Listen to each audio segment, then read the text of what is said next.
This is Hidden Killers Week in Review. A look back at the most prolific stories of the week. Is Hidden Killers Live with Tony Brueski, Stacey Cole, and Todd Michaels. I think a lot of us kind of feel like the countdown's on, especially when we take a look at the testimony of Jeffrey Lacasse, her ex-boyfriend, who has a lot to say. And we're going to take a look now at some of the testimony. This is Jeff testifying in Charlie Adelson's trial. And I should tell you, because I've heard a lot of complaints about the audio on this, the audio from the court originally sucked. It was like really, really low, really, really bad. So what we did is we amped the volume up, and then through AI technology, helped to pull those other sounds back and make this audible. Otherwise, you'd be like, what? Now, granted, it does sound a little mechanical, a little electric, a little mechanical here and a little garbly here and there. But I'm going to tell you this, 10 times better than the original audio that existed. We wouldn't be able to play it back because we wouldn't be able to understand it half the time if we had just gone with the original. We've not edited it. We haven't, other than taking out gaps of sound, of dead sound, of dead air. We've not edited this. We've not changed any words or testimony, nothing like that. But if you go and say, it's a little electronic, is this AI? It's not AI. It's just enhanced original audio so you can hear it better. So I want to get that out there. Let's begin. This is Jeff Lacasse and the testimony of him in the trial of Charlie Adelson, and we'll break it down. Please raise your right hand, sir. Do you swear or affirm the testimony you're about to give will be the truth? You may take your seat. Please introduce yourself and spell your name. My name is Jeffrey Lacasse. Sorry. Jeffrey-Lacasse. How are you employed, sir? I'm an associate professor at Florida State University. How long have you been with FSU? I came back in 2013. I was also there from 2000 to 2008. Have you always lived in Tallahassee? No, I'm from California originally. I went to Phoenix for 5 years from 2008 to 2013. Really loved Tallahassee, so when I got a tenure track job here, I was excited to return in fall of 2013. Did you have a relationship at some point with Wendy Adelson? I did. What was that relationship? We met in fall of 2013. Apologize for my voice. I'm still on water. You've been in water. We started dating in the fall of 2013, September 2013. We dated casually in the fall and more seriously in the spring and summer of 2014. When did the relationship end? Well, that's a little tricky, but basically July of 2014. All right, we'll walk through that a little more in detail. During the time that you were dating Ms. Adelson, maybe we need to move it. Definitely. This is about the right distance here. Can we? I know. Adjusting the mic. Right. Yeah. All right. So during the time that you were together, did you become aware of Wendy Adelson's recent divorce from Dan Markel? I did. On our first several dates, that was the primary topic of conversation. And were you aware that this was an unusually nasty divorce? Yes. During the time that you were dating her, did you become aware that even subsequent to the divorce, there was ongoing litigation pending? Yes. Did you know Dan Markel? I met Professor Markel. I did not know him. I probably spent 10 to 15 minutes in his presence across the course of that relation. And were you specifically familiar with the litigation concerning Wendy Adelson relocating with her children to South Florida?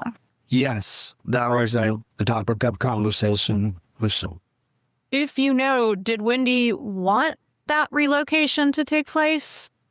Yes, on our second date, the topic of relocation and being stuck in Tallahassee came up, and the date was ended abruptly when she went to the bathroom and returned with tears in her eyes and just left the date because she was so upset. That was about two and a half months after it was denied. All right. And it continued to be a topic, but that's...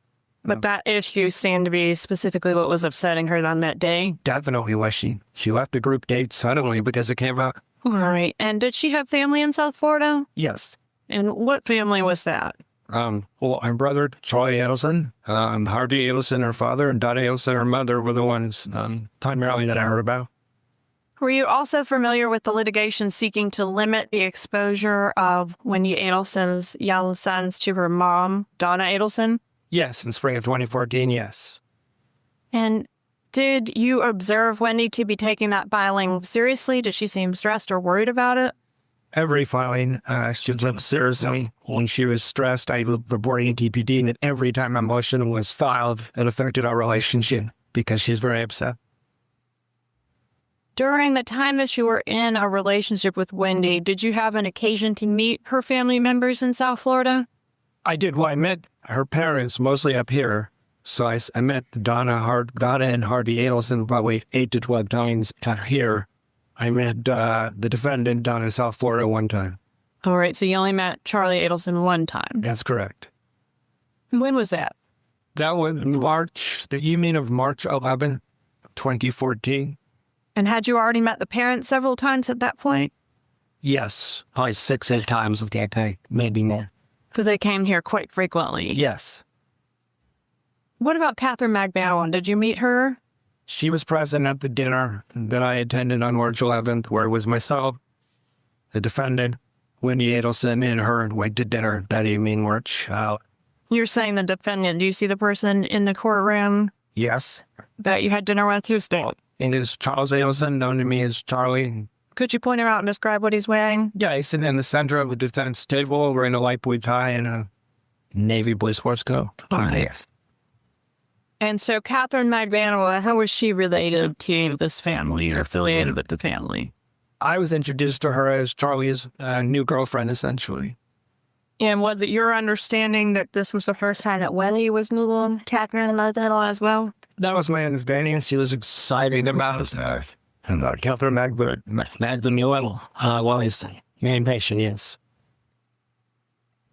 All right. So anything unusual happened at the dinner? Well, at the dinner, Miss McGowan mentioned that she had I guess it was her ex-common law husband, who had a criminal history that sounded very serious, and I did raise my eyebrows at that. Did Charlie Adelson seem disturbed or upset by Catherine McGowan mentioning that? I don't recall him seeming disturbed, no. And what about after dinner? Where'd you go next? We went to Mr. Adelson's home, and we sat in his hot tub and had a few drinks and talked for a little while. Who's the we that sat in the hot tub? Yeah, myself, Wendy Adelson, and Charles Adelson was in the hot tub for a while, and his then roommate, Dr. Jerome Obed. All right. So Dr. Obed was living with Charlie Adelson at that time? That was my understanding. That was his roommate. All right. And where was Catherine McGowan at that time? She did not accompany us back to the house. In the hot tub, did the defendant make some statements that were of interest in this case? Yes. What were those?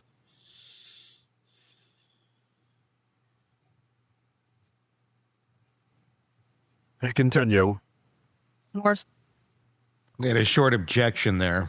you know, a hot tub. Yes, he did mention having contacts on both sides of the tracks, meaning dentists, lawyers, professional class people, but they also had people he knew that were a criminal element, yes. What's the thing about these people that are the criminal element? He mentioned specifically, I repeated it to DPD, about Cuban neighborhoods where you might find that criminal element. Okay, so he connects close to those type of people. That's what he said. And Yes. what was the context of this? Was he just seemed scared about it, worried about it, or something else? Seemed to be bragging. I want to ask you about a meeting with Wendy at a coffee shop that occurred on June 4th, 2014. You recall that? I do. What happened at the coffee shop? We went to the Red Eye coffee shop to have coffee just to meet midday, and Miss Adelson canceled a trip that we had planned for July 11th to 17th to go see my parents, which was a big deal in the relationship, and she abruptly canceled it. Did she offer an explanation as to why she Needed to cancel the trip? Not one that makes sense. She said that she feared that we would not get back in time, and she emphasized, had to be back on the 18th to pick the kids up out of school, which would have been July 18th, 5 p.m., is my understanding. And I couldn't fathom why in the summer going through Atlanta you would be able to get back in time. It didn't make any sense to. So she was worried you could be delayed and she wouldn't be able to pick the kids up. Right, and we had people who could babysit. It didn't make any sense at all, but that was what she said. That day was very important. All right. And so that occurred on June 4th. It did. All right. Did you see her later that evening? We'll hang out with her and her children. And was that her residence on Aqua Ridge? Yes, ma'am. And how was she that night? This is June 4th, right? It is. She was a nervous wreck to the point where she was sick to her stomach. Asked me to get to her house as soon as possible. She was in that much distress. And she didn't have food poisoning or flu or anything obvious. She was just a nervous wreck. So I went to her house, immediately went to the store to get her Pepto-Bismol and a couple of things from the convenience store. I have the credit card receipt is why I recall that so specifically. And did you have any idea why she was acting? I assume this is unusual for her. It was fairly unusual. The degree of severity was definitely unusual. But that whole week, June 4th to 9th, she was very nervous. So. And she didn't. Did she tell you it was because killers were in Tallahassee to kill Dan Markell, did she? No, I was starting to later find out that there was hitmen in town at the time. Okay. Let's pause that for a second. Forward a little bit to.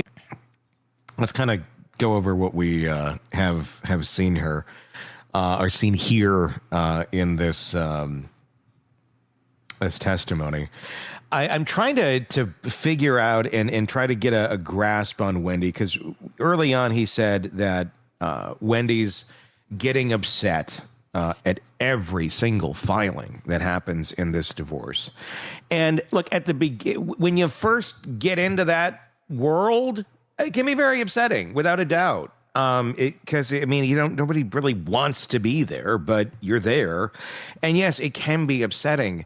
But you do a couple of those, and you kind of get used to your new normal and the temperature in the room and how it is, and it's not so shocking when the room's kind of chilly after you've been there for a while. It's like it's uncomfortable, but it's not. Oh my God, that oh my God, this is a chilly room I'm walking into. So why is she getting upset at every single filing that goes on in this case? 2 words.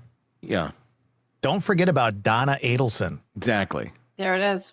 Right? And the fuel that she's basically throwing on every filing fire that comes through. Exactly. And mom doesn't need to know about this. No. That's the thing. I've had several emails come in from my attorney, and I read them and go, oh my God. But I leave it at that. Hey, why don't you send them to your mom and see what she says? Right.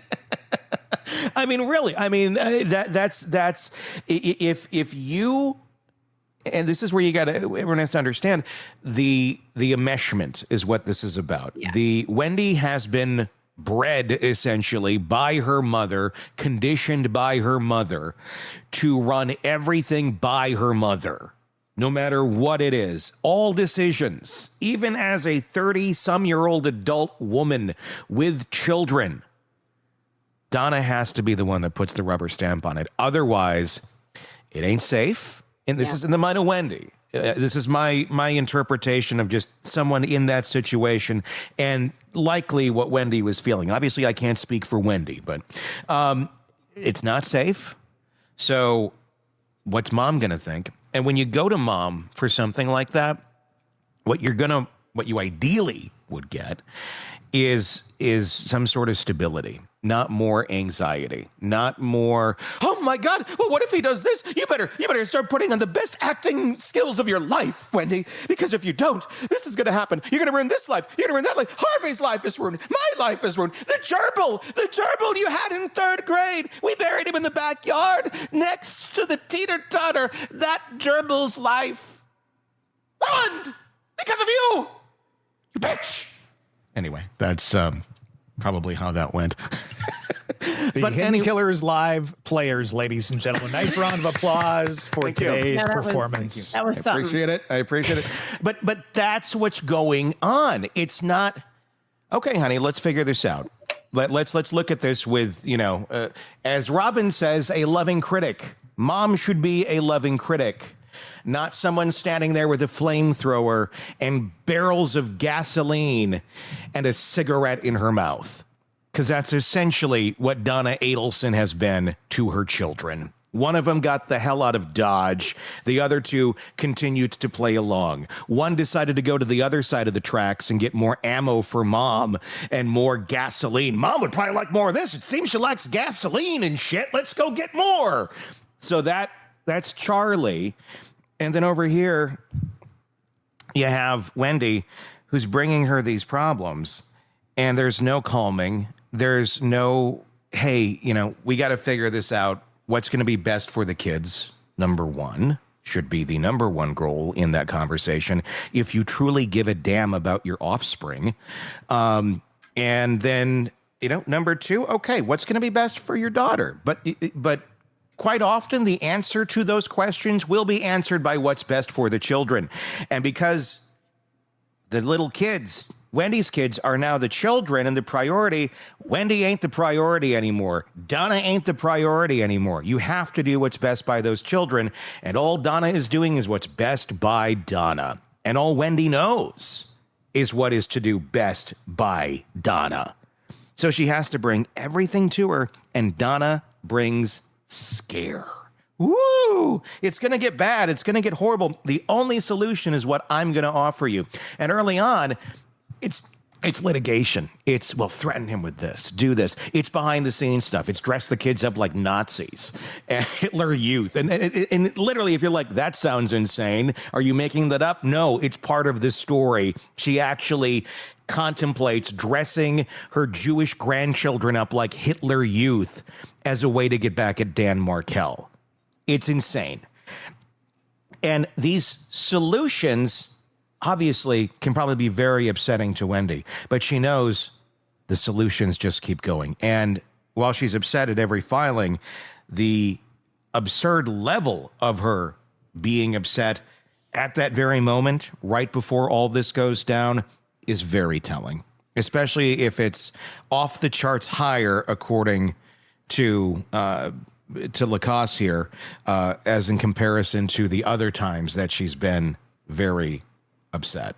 Why would it be so much more over here at this very last one where Dan ends up dying?